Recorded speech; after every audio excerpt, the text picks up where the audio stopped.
Alors nous sommes ce matin donc lundi, on est 6 Heshvan et nous sommes arrivés d'Af Membet de Baba Messira Membet. On va reprendre la Mishnah Matnetin, donc Hamafkid Maot Etzel Havero, première ligne. Donc celui qui confie de l'argent à son ami. Selanan, il les a mis dans une bourse, Vefshenan Ahora, il les a mis dans sa capuche derrière. Oh, Shemesana Levnon Vetor Ketanim, ou bien il les a confiés à son fils ou à sa fille petit. Il a fermé la porte pas convenablement, pas de façon protégée. Alors après ils se sont perdus. Hayav, il est Hayav de rembourser parce que il n'a pas donc gardé l'argent comme normalement on doit les garder. Maintenant, si maintenant il a gardé convenablement, alors si ils sont volés, il est patour. Voilà ce que nous dit la Mishnah. Gemara maintenant, Bishlama l'Agmara dit. L'Agmara dit c'est vrai. Quand tu me dis il les a donnés à son fils ou à sa fille petit, il n'a pas fermé la porte convenablement, je comprends que ce n'est pas une bonne garde. Et là, mais quand imagine tu rencontres quelqu'un dans la rue à l'époque, avec sa djellaba, tu lui dis voilà, tu peux me garder cette bourse, il prend la bourse et la met dans sa capuce. C'est la façon de faire. Qu'est-ce que tu veux qu'elle fasse de plus? Amar Rava, Amar Rav Yitzhak, Amar Kera Besata Kesef Beyadcha, Afal Pi Sheserorin Yehiyu Beyadcha. Il dit Rava au nom de Rav Yitzhak. C'est marqué dans la Torah, et tu attaches l'argent dans tes mains. C'est-à-dire que même, de là il comprend, il dit que comment on garde l'argent, même s'ils sont dans une bourse, ils doivent être dans tes mains. C'est-à-dire tu dois les garder dans la main. C'est ça la bonne garde. Et comme lui il les a mis dans sa capuche, ça ne s'appelle pas une bonne garde. Par ailleurs, le Gemara rajoute, Amar Rabbi Yitzhak, Le'olam, il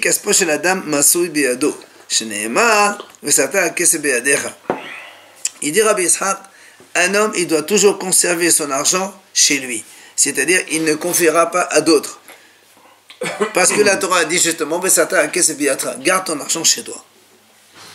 Et Rabbi Yitzhak, de nouveau Rabbi Yitzhak il nous enseigne un homme il doit partager ses biens en trois.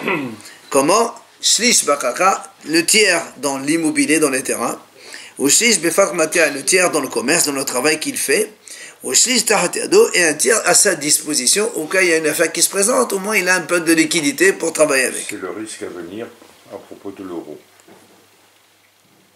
Certains disent qu'il faut retirer tout ce qu'il y a en banque, aucune confiance. Top, ça on ne sait pas. Mais Amar Rabbi Yitzhak de nouveau il dit, Rabbi Yitzhak dit la bénédiction ne peut se trouver que dans les choses cachées des yeux. C'est-à-dire, il ne faut pas exposer. Ce n'est pas d'où il apprend ça. Hachem, il va amener la bénédiction. Et la Torah dit Ba'asamecha. Et là, nous on est d'Oresh. Ba'asamecha, ça veut dire quelque chose qui est caché. Samoui Menaïn. Tana Devi Rabbi Ishmael, un peu dans la yeshiva de Rabbi Ishmael on enseigne, Ena beracha misuya illa bedava she'en ha'ain sholetet bo, shenemar Esav Adonai techat beracha ba'asamecha. Donc Rabbi Ishmael, donc dans sa yeshiva on enseigne que la bracha ne réside que dans la chose qui n'est pas donc sous la domination des yeux, que l'œil ne voit pas. Et comme donc le même passage qu'on a amené, que Hachem il amène la bracha dans les choses cachées ba'asamecha. Tano Rabbanan Chachamim enseigne. Celui qui va par exemple donc mesurer la récolte dans sa grange. Omer, il doit prier Hachem que ce soit la volonté devant Hachem qu'il envoie la bénédiction dans ce qu'il va faire. Avant de compter. Avant de commencer. Et si il a commencé déjà à mesurer, Omer, Baruch HaSholech Bracha Bakeri Hazeh. Il doit dire béni celui qui envoie la bracha dans ce tas. Maintenant, madad ve'ahakar beracha lezet ve'latchav lefi she'en beracha mesuya lo bedavar hashachul ve'lo bedavar hamadud ve'lo bedavar hamanui ela bedavar hasamim min'an shene'emar Esav Adonai techat beracha ba'asamecha. L'Agmara dit si maintenant quelqu'un il a déjà mesuré et après il commence à prier Hachem, envoie la bracha dans ce que j'ai fait, c'est une prière inutile, vaine. Pourquoi? Il dit parce que comme on vient de dire, la bénédiction ne peut pas résider ni dans les choses pesées, ni dans les choses mesurées, ni dans les choses comptées. seulement dans les choses qui ne sont pas donc sous l'emprise de la vue des gens. C'est pour ça qu'on prie Hachem avant de commencer déjà à compter et avant de voir ce qu'il y a. Amar Shmuel. Il vient Shmuel, il nous enseigne. Ksafim, Elahem Shemera, Ela Bakarka. L'argent, la seule façon de les garder, c'est de les mettre sous terre. C'est-à-dire, donc, quand un gardien, on lui confie de l'argent, il doit les mettre sous la terre. Autrement, si on lui vole, il est hayav de rembourser. Voilà la façon comment on garde bien l'argent. Amar Rava. Umodé Shmuel, Be'ev Shabbat Ben Hashmashot. Delat Lechon Rabbanan. Il dit, comme Rava, il dit quand même que Shmuel, il est d'accord que si quelqu'un il vient le vendredi après-midi juste avant Shabbat, il te dit voilà, tu peux me garder cet argent, là, c'est sûr qu'il n'a pas le temps d'aller faire un trou dans la terre pour les cacher. Donc même si tu les gardes dans un endroit comme ça, il est d'accord, Shmuel, que dans ce cas-là, on ne paye pas. Évidemment, Hachamim ne vont pas t'embêter la vie. Maintenant, si maintenant, à la sortie de Shabbat, il a eu le temps de les cacher sous terre, il ne l'a pas fait, et après ils se sont volés, là il doit rembourser, il est hayab. Mais il rajoute quand même une nuance. Si celui qui a confié l'argent, c'est un Talmid Hacham, c'est un sage de Torah, le gardien chez qui il a gardé cet argent, il n'est pas obligé de les enterrer à la sortie de Shabbat. Pourquoi? Ça va, Dilma il dit parce que il pense que l'autre, peut-être qu'il aura besoin d'un peu d'argent pour acheter du vin pour la Havdalah. Donc il va venir me réclamer un peu encore de l'argent. Ça ne sert à rien que je vais les mettre sous terre. Donc je les garde encore un petit peu cette nuit. Et demain, il les mettra sous terre. Les autres ne font pas l'Havdalah? Il y en a qui font l'Havdalah, pas sur le vin. Ils font l'Havdalah à la synagogue. Et maintenant qu'il y a des Gishushai, ça veut dire qu'il y a des voleurs qui... ils ont un bâton avec lequel ils tapent sur le sol, et quand on a creusé et on a il y a un creux, enfin on sent, voilà. Alors il dit maintenant, puisque les voleurs ils savent ça, on ne peut les cacher que au contraire sur le plafond. Il faut les mettre dans le plafond, faire un trou là-haut et les cacher là-haut. Mais il rajoute, il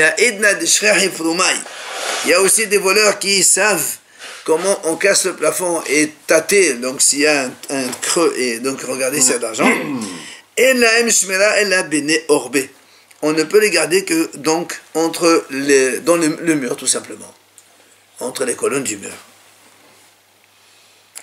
Amar Rava umode Shmuel, bakotel, Shmuel aussi, il est d'accord que quand on les met dans le mur, c'est valable, ça s'appelle une bonne garde aussi.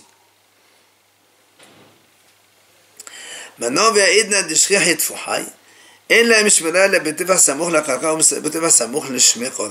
il dit maintenant qu'il y a aussi des voleurs qui savent taper sur le mur et regarder s'il n'y a pas un creux et donc deviner qu'il y a de l'argent là-bas. Alors, maintenant, on décide que la seule façon de garder l'argent, c'est quand on est à 8 cm proche du sol ou bien 8 cm proche du plafond et dans tous les cas sur le mur. D'accord? 8 de profondeur? 8 cm.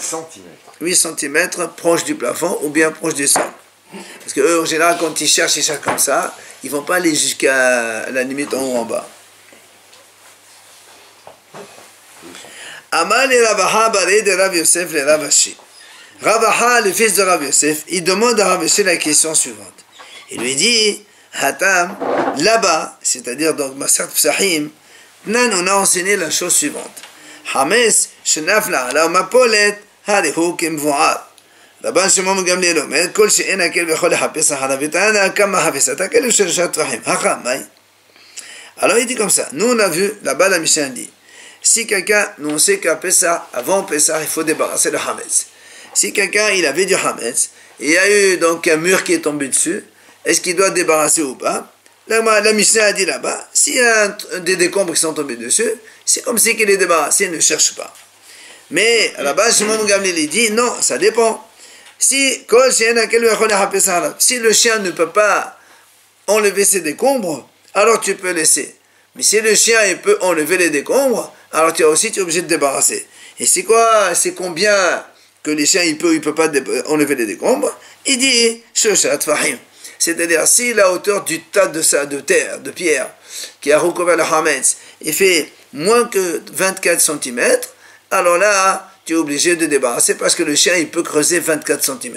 Mais au-dessus de 24 cm, si ça fait 35, 40, 50, même le chien, il ne peut pas enlever ça. Donc toi aussi, tu peux laisser ça. Ça, c'est pour le Hametz. Il dit, Haramai, ici, dans l'argent, quel est le din? Est-ce que, quand on a dit tout à l'heure, il faut cacher l'argent dans le mur à 8 cm du sol ou à 8 cm du plafond, est-ce que est-ce qu'il faut les mettre à une profondeur de 3 tfahim, ou bien c'est pas la peine, donc les 3, 24 cm. Alors, Amal, il lui répond, Hata mishum reha, ba'ainan shoshat tfahim. Acha mishum ersui me'ina, la ba'ainan shoshat tfahim. Il dit, c'est pas du tout la même chose. Là-bas, il y a l'odorat du chien. Et donc là-bas, on exige 3 tfahim parce que le chien, il peut sentir jusqu'à 24 cm. Mais ici, chez nous, c'est pas un problème de chien. Donc ça suffit que tu fais un trou derrière le mur et tu mets l'argent là-bas. Tu n'as pas besoin d'aller à une profondeur de 24 cm. Alors là, on a dit quand même, combien il faut. Il lui dit, 20 à 8 cm. Tu fais un trou de 8 cm et tu mets l'argent dedans et c'est bon. 8 cm du sol ou profondeur. Ah, profondeur aussi. 8 ouais, voilà, 8 cm du plafond ou du sol et en profondeur. Après, tu ouvres, tu rebouches, tu connais. Bah oui, c'est ce qu'il faisait avant. Pas de problème. Alors, la Gemara nous raconte cette histoire. Il y a un monsieur, il a confié de l'argent à un autre. Qu'est-ce qu'il a fait, ce gardien? Il les a cachés dans un petit cabanon. Il y avait un petit cabanon, il avait dans son terrain là-bas. Il a caché là-bas. Finalement, Ernov, ça a été volé. Amar Rav Yosef. Il vient Rav Yosef, il dit à propos de ce cas. Alors,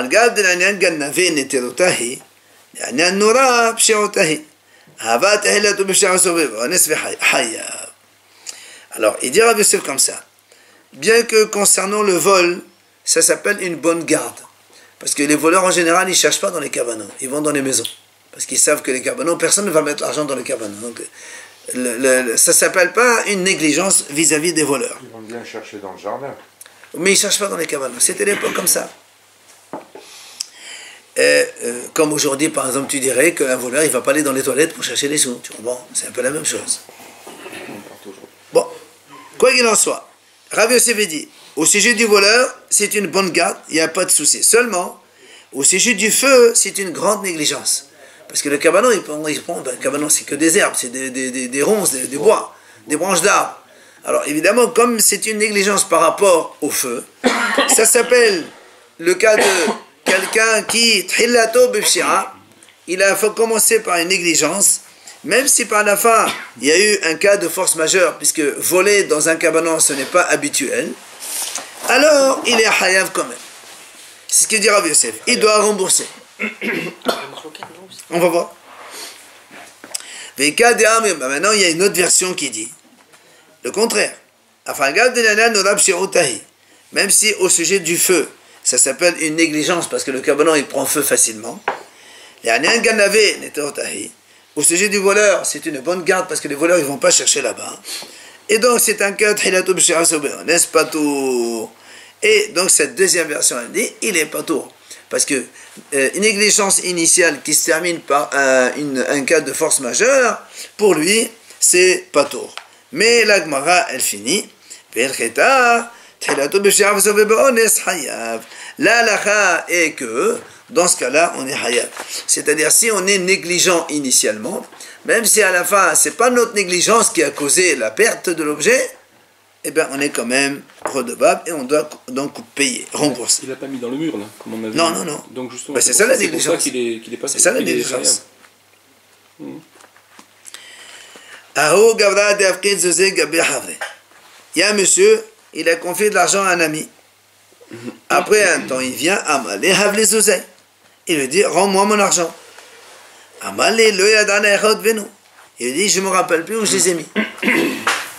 Alors, il est parti voir Rava.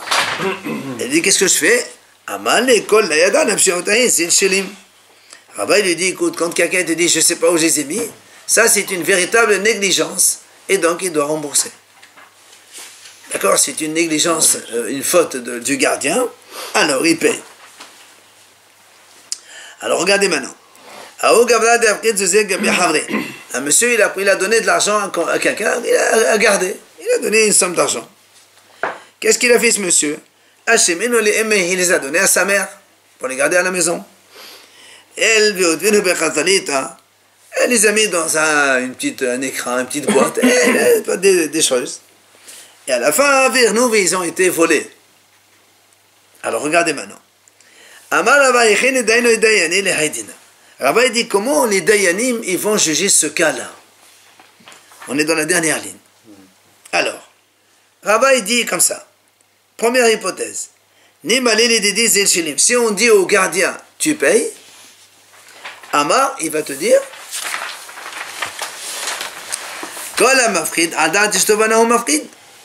nous on sait très bien, on a déjà vu ça avant. Quand on confie de l'argent à quelqu'un, il peut le donner à sa femme, ses grands-enfants, sa mère, les gens adultes qui sont responsables. Donc le gardien, il n'est pas responsable. Comment? Hein? Pourquoi? C'est sa mère, c'est sa mère. Et donc, lui, il n'est pas responsable. Attends. Alors on va aller chez la mère. On va dire la mère, toi tu n'as pas gardé l'argent, parce que normalement l'argent il faut le garder sur le mur, et toi tu le mets dans une caisse. Qu'est-ce qu'elle va nous dire la mère? Elle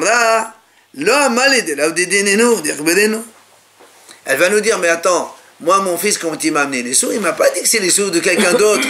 S'il m'avait dit que c'était de quelqu'un d'autre, je les aurais enterrés comme il faut le faire normalement. Mais comme il m'a pas dit, moi je pensais que c'était à lui. Et comme c'est à lui, je me suis dit ça va, je l'ai mis comme ça. Donc la femme a dit, moi je n'ai rien fait. Forcerie, non? Bah putain, pourquoi forcerie? Si tu prends par argent, tu fais plus attention que celui-là. Ah pas du tout, attends, le tien tu vas pas l'enterrer. Hein. Alors, tu as raison un petit peu. Parce que moi, elle va le dire comme ça. Alors on va dire au gardien, au fils, pourquoi tu n'as pas dit à ta mère que c'est pas ton argent, c'est l'argent de quelqu'un que tu gardes, comme ça moi le enterrer. Alors qu'est-ce qu'il va dire? Ama kol sheken, alors le monsieur va te dire, mais moi fortiori, si je lui avais dit que c'était le mien, elle aurait fait encore plus attention, elle les aurait encore plus enterrés. Alors on fait quoi? Qui tu réclames l'argent? Elle là. Amar Rava. Écoutez bien.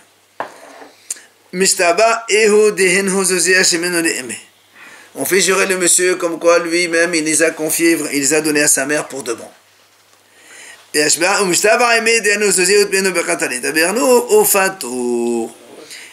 on va faire jurer la mère aussi comme quoi elle les a bien gardés dans la caisse.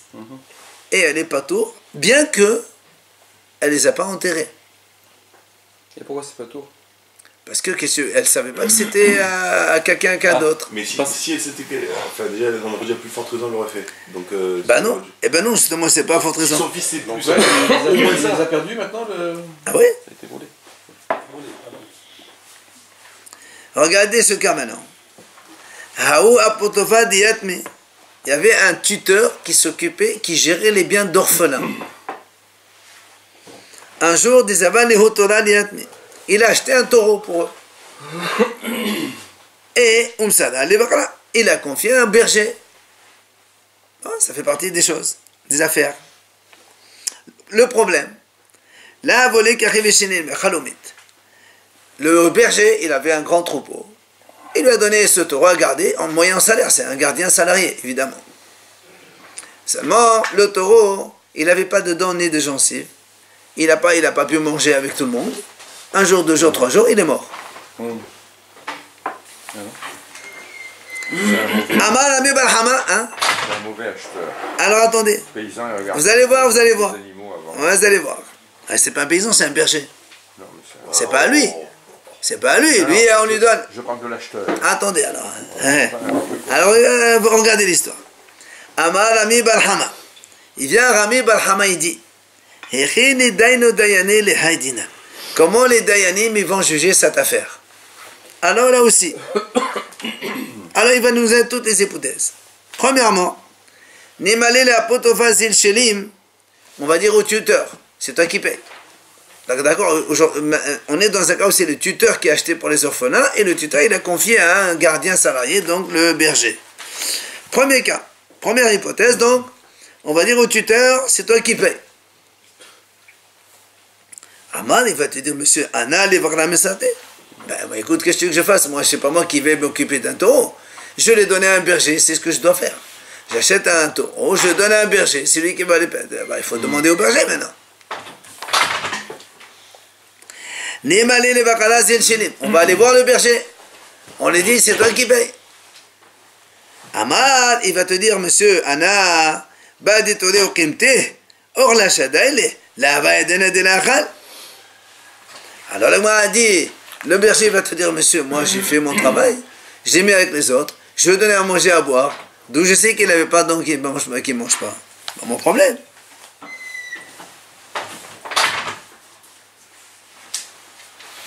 Alors la Gemara dit, merde, c'est vrai.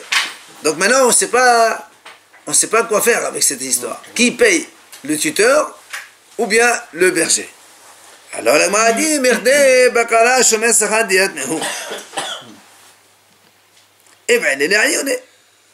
La Gemara dit, étant donné que le berger c'est un gardien salarié, c'est le salarié des orphelins, puisqu'il lui donne le taureau à faire paître moyennant salaire. C'est ça le travail d'un berger. Donc le berger, c'est un gardien salarié. Alors, on m'a dit, eh bien, il est rayonné. Il aurait dû quand même faire attention. Vérifier ses dents, ça veut dire vérifier ses dents. Ben oui, que le taureau, il ne mange pas. Je te donne quelque chose. Ben oui, d'accord? C'est normal, non? Voilà. S'il a un gros troupeau, il regarde chaque fois qu'on te donne un garde salarié, mais je te paye pour ça. Je te paye pour ça. Surveille un peu. C'est ton travail, non? Je ne connais pas un qui s'échappe. Alors, ben voilà, c'est ça. Alors, la Gemara dit, c'est vrai. Elle dit, effectivement. C'est vrai. Si le taureau est mort et que les orphelins, ils ont tout perdu, c'est normal que c'est lui qui va payer, le berger. Alors la Gemara dit, le problème c'est que ici, les orphelins, ils n'ont rien perdu. Pourquoi ils n'ont rien perdu? Parce que on a trouvé le vendeur qui a vendu le taureau au tuteur et il a remboursé les orphelins. Quand il a vu que il a fait du précède ou quoi? Mais là, en fait, ça veut dire qu'il s'arrange entre le vendeur Attends. Le vendeur, il a vendu au tuteur. Le tuteur, il a confié au gardien. Le problème, c'est qu'il n'avait pas de dents. Alors le vendeur, lui, il a payé les orphelins. D'accord? Ça s'arrête là? Ça s'arrête là. Ah, c'est pour ça que le m'a dit. Et alors, quel est ton problème maintenant? Et la main Katarin, quel est ton problème? Il dit non. Le problème, c'est que le vendeur, donc le propriétaire du taureau, il réclame au berger. C'est toi qui n'as pas gardé, rembourse. Il a payé, on a dit déjà. Oui, il a payé. Alors il faut que son taureau il est mort, il faut qu'il me rembourse. C'est lui-même qui est propriétaire d'un taureau sans dents. Attends. Il est censé à ça. Alors attends. Donc nous on dit quel est le problème. Alors le problème c'est quoi? C'est que le vendeur il réclame l'argent au berger. D'accord? Alors la Gemara dit, et la main Katarin, qu'est-ce qu'il va lui dire? Eh bien, il est odorant, tu aurais dû me dire qu'il n'avait pas de dents. Il va dire au berger, tu aurais dû me dire qu'il n'avait pas de dents, qu'il ne mange pas. Le berger, c'est le berger qui... Non, pour l'instant, on est en train de dire, n'oublions pas que le vendeur, il a remboursé son taureau. Maintenant, il a perdu un taureau. Il est mort. Alors, qu'est-ce que tu veux? Et le vendeur, il réclame au berger de rembourser la mort du taureau. Alors, le vendeur, il va te dire, qu'est-ce qu'il va dire au berger? Tu aurais dû au moins me dire qu'il n'avait pas de dents. Attends. Alors, c'est ce que la Gemara a dit. Mais les médaillada, des mercato t'avais. On m'a dit, mais il ne savait pas, c'est lui qui l'a vendu. Non. Tu sais très bien qu'il n'avait pas de dents, qu'est-ce que tu vas lui dire alors? Donc il n'a rien à dire. C'est la responsabilité du vendeur de savoir ce qu'il vend. Très bien. C'est pas ça qu'on dit. Qu'est-ce que tu vas réclamer au berger? Tu n'as rien à réclamer. Alors la Gemara a dit, attention. Ici, c'est pas le vendeur propriétaire. C'est les représentants. Il achète, il vend. Un agent. Alors qu'est-ce qu'il fait? Lui est dans un truc. Il voit quelqu'un, tu veux acheter un bœuf? Oui. Toi, tu veux un bœuf? Oui. En une seconde, il achète un bœuf, il le vend. Il ne va pas regarder ses dents des trucs. Alors c'est le gros. Alors, attends. Le grossiste est déjà payé, mon cher. Le vendeur, le propriétaire est déjà payé. Alors, alors maintenant, qu'est-ce qu'on fait? Voilà, on a un problème. Donc, le vendeur non propriétaire. Donc, il va te dire, c'est pas de ma faute, moi je savais pas qu'il avait pas dedans. Le berger aussi, il dit, moi non plus, c'est pas de ma faute, je savais pas qu'il avait pas dedans. Et tu ne peux pas incriminer la responsabilité du vendeur parce que lui, c'est pas le propriétaire, donc il ne peut pas savoir. Et le berger, comme on a dit tout à l'heure, il va te dire, mais c'est douché, moi qu'il n'a pas dedans. Qu'est-ce qu'on fait? Et le cas, il dit, Mishtaba et Odela Bayada. Le berger, il va jurer qu'il ne savait pas. Alors, Mishtaba et Odela Yada. 2 secondes. Le vendeur, le représentant, l'agent, il va jurer qu'il n'était pas au courant que le taureau n'avait pas de dents. Et le berger, il va lui payer le prix du taureau, mais à prix pas cher. Et on a déjà vu cette notion, c'est combien le prix pas cher? C'est 2/3 du prix initial. Voilà. Voilà comment. Le berger, c'est lui qui paye. Voilà. Il est censé vérifier? Évidemment. Troisième histoire, ce matin. C'est un monsieur qui a confié. Alors, Kshuta, Rachid a dit, c'est le houblon. Le houblon, c'est avec ça on fait la bière. Hein? Rachid a dit houblon, je ne sais pas si c'est le houblon. Hein? Houblon, le match. C'est houblon. Voilà, houblon. Le mat. Non, le houblon, il est marqué comme ça. Alors, il lui a donné donc houblon. Alors, donc imagine, Réhouven, il a donné du houblon à Shimon. Seulement, Shimon, il y avait aussi du houblon qui lui appartenait lui personnellement. Avalé des dynamiques, elle a des sodas. Lui aussi, il avait la même chose. Amal et les sarcés. Un jour, ce Shimon-là, qui avait donc son tas, lui, et il avait le tas de l'autre monsieur, donc qu'il gardait, lui. C'était mélangé, non? Non, chacun son tas. Il a dit à son serviteur qui devait faire la liqueur, son responsable, hein, va, il a dit, voilà, tu prends de mon tas et tu fabriques la bière. Qu'est-ce qu'il fait lui? Il s'est trompé. Azal, Ramamedach, il a pris le tas de monsieur qu'il a confié à ce monsieur. Alors Ramamna me dit, comment les Hadaïnim vont juger cette affaire? Pourquoi? Hein? Il prend 200 balles, il rembourse pour les temps. Attends, je crois que c'est facile comme ça. Si c'est comme ça, il n'y a pas de souci. Si on dit au patron, le gardien donc, on va dire c'est toi qui payes puisque tu as consommé ce truc.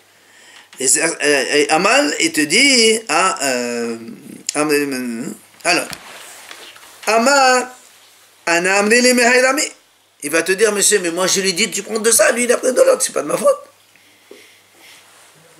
Alors, on va dire à l'employé, c'est toi qui payes. Il t'a dit de prendre ça, tu as pris de l'autre.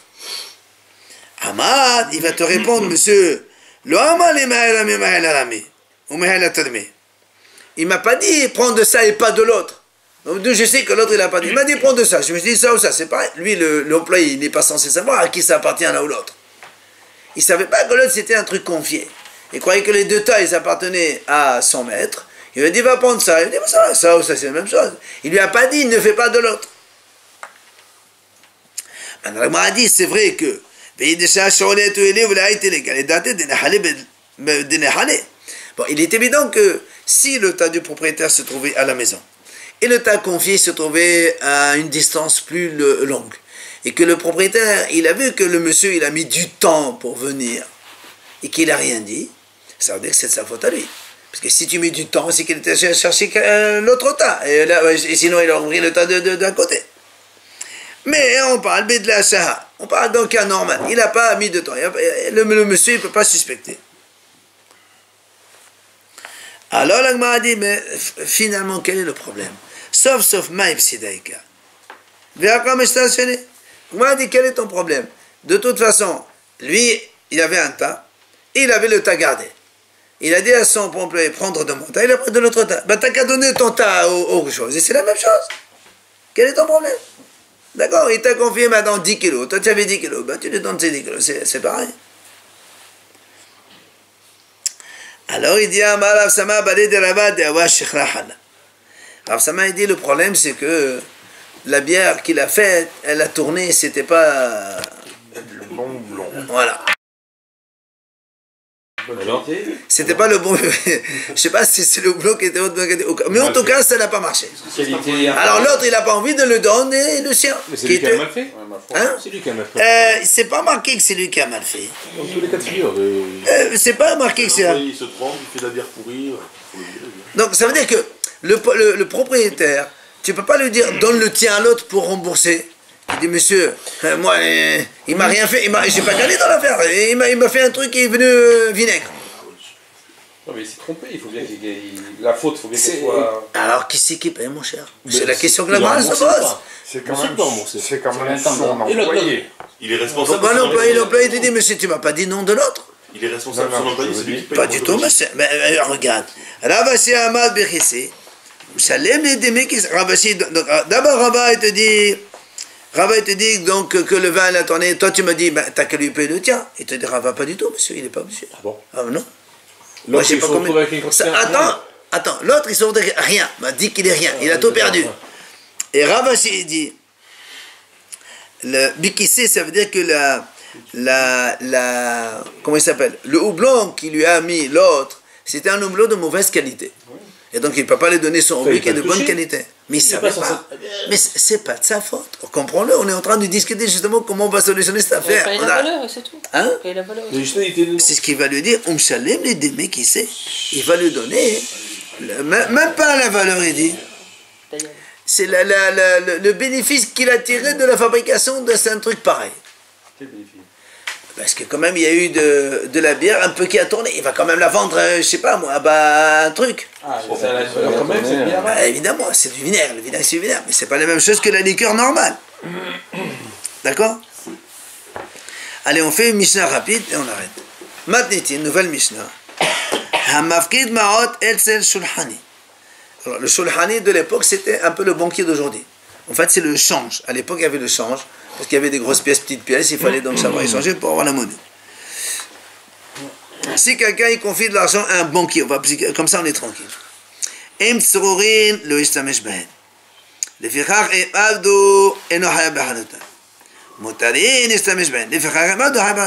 dit comme ça, c'est pas chaud. Si je lui donne une bourse fermée, je lui dis au banquier, voilà, tu me gardes ça. Si comme la bourse elle est fermée, c'est normal, ça veut dire qu'il ne peut pas les toucher, tu ne touches pas. Et donc, s'il les a perdus, il n'est pas hayab, parce qu'il est gardien gratuit. Gardien gratuit. Un banquier. Ah bah oui, un banquier gratuit. Et si c'est il me le garde, c'est tout. Il ne touche pas, parce qu'ils sont fermés. Mais ça s'en fout que ce soit fermé. Son métier, c'est pas le problème de fermer ou pas. Mais s'ils sont fermés, que tu ne l'utilises pas, tu gardes gratuitement, non? Son métier, pourquoi il va faire gratuit? Un banquier, c'est son métier de garder l'argent des gens. Mais non, on parle ici d'un cas où si tu ne vas pas lui donner de l'argent pour mettre dans la banque. Juste, tu me gardes cette bourse. Gardez, Alors, comme tout le monde, garde. Ah ben voilà, pourquoi pas. Tu as trouvé un ami qui était shulhani et tu le donnes. Maintenant, s'il lui donne moutarin, ça veut dire la bourse, elle est ouverte. Tu lui dis, voilà, un tas d'argent, garde-les. Ça veut dire tu lui permets de travailler avec. Alors, c'est pour ça qu'il dit, ishtamesh bahem. Il a le droit de les utiliser. Maintenant, s'il a le droit d'utiliser, il est en train donc d'utiliser, de gagner. Si maintenant ils sont perdus, c'est ceux qui le payent. Parce que comme il gagne dans cette garde, il est en train d'utiliser l'argent, donc il est en train de gagner.